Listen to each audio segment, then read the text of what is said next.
Hindi po ba Kristiyano ang Katolik kahit classified sila as a Christian? Hindi. Andito kasi sa Pilipinas o sa buong mundo, pag hindi ka iglesia ni Manalo, hindi ka Muslim, ang tawag diyan ay Kristiyano. Kristiyano. Pero, deep inside, ang ibig sabihin ng Kristiyano, ipinamumuhay niya ang salita ni Kristo. Iyon ang ibig sabihin. Kasi marami, tulad ng Katoliko, sabihin natin, kami ay Kristiyano. Totoo yan, Kristiyano sa banggit ng mga tao. Pero deep inside, ang ibig sabihin ng Kristiyano ay nabago ang buhay at tagasunod ng Panginoong Jesucristo. Yan ang pagkakaiba. Kaya nga pinapatanggap ko sa inyo, yung 4 na P, ang daan papunta sa langit.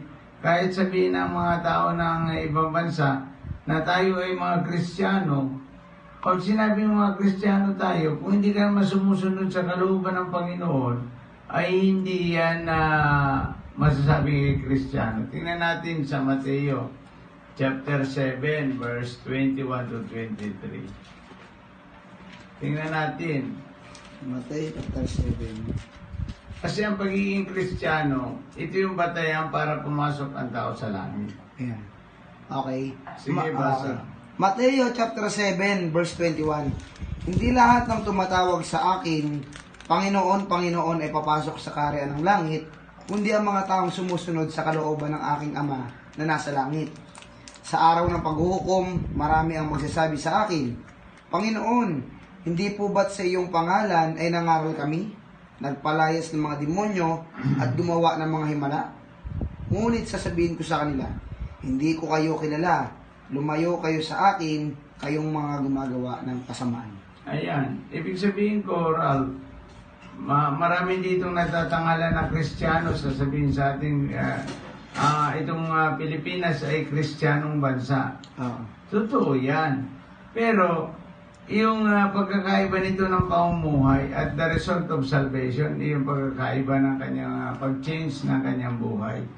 Kasi ano ba, pag sinabi mong Kristiyano ka, ibig sabihin niya, sa malalim na interpretation ay tagasunod ni Kristo at binago ang iyong buhay.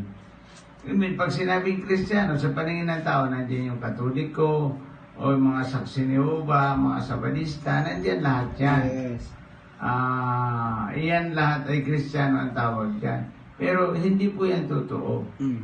Kasi yan ay nadala sa atin ng mga katuruan ng mga Kastila. Okay. Na nagkaroon sila ng mga pare.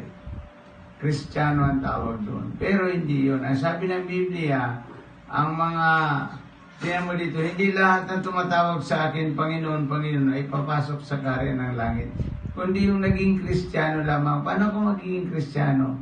Kung pinagsisihan mo ang iyong kasalanan at tinanggap si Jesus bilang Panginoon at tagapagligtas mo, ikaw ay Kristiyano.